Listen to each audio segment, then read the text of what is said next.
Konnichiwa, Sunny in Japan, yours truly. Nandito tayo ngayon sa sunflower field or Himawari sa Japan. Ang daming mga sunflower oh. Nakaikot yan ng ganyan. Alam nyo ba, summer season ng Japan. Kaya tuwing summer season lang nagkakaroon ng mga sunflower dito sa Japan. At hanggang August yan. Dahil by September, taglamig na naman. Kaya ito, chance na natin makapunta dito. Saya-saya, di ba? Dahil sa isang taon, isang beses lang to. Kaya grab na natin makapasyal kahit mainit. Ayan, ang dami pang ang bubuyog oh, mga bee. Ayan, nakita nyo ba yan? Oh, ang bee or bubuyog.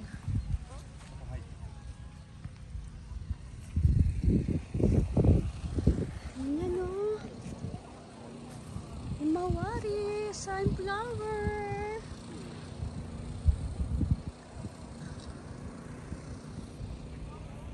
Daming pupunta ngayon dito. Kasi chance na rin nila. Mga Japanese may sa mga bulaklak.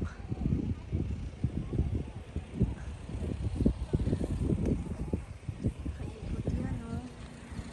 Dami-dami.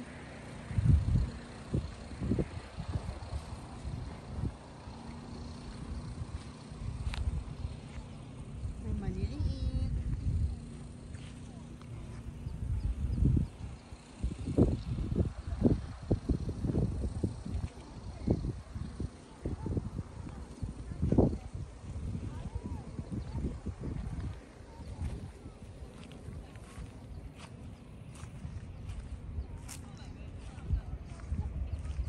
Ganda diba? Ito. Maliit pa. Konnichiwa! This is my YouTube channel, Sunny in Japan.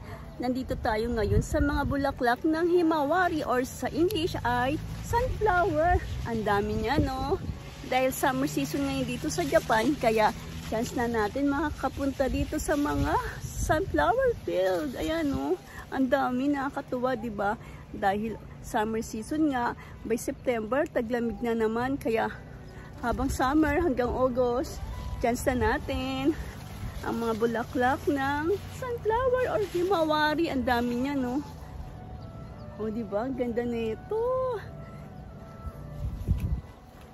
Ikutin natin na puro sunflower lang nandito.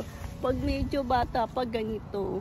Pero pag medyo, ano na, ganito na, malaki na.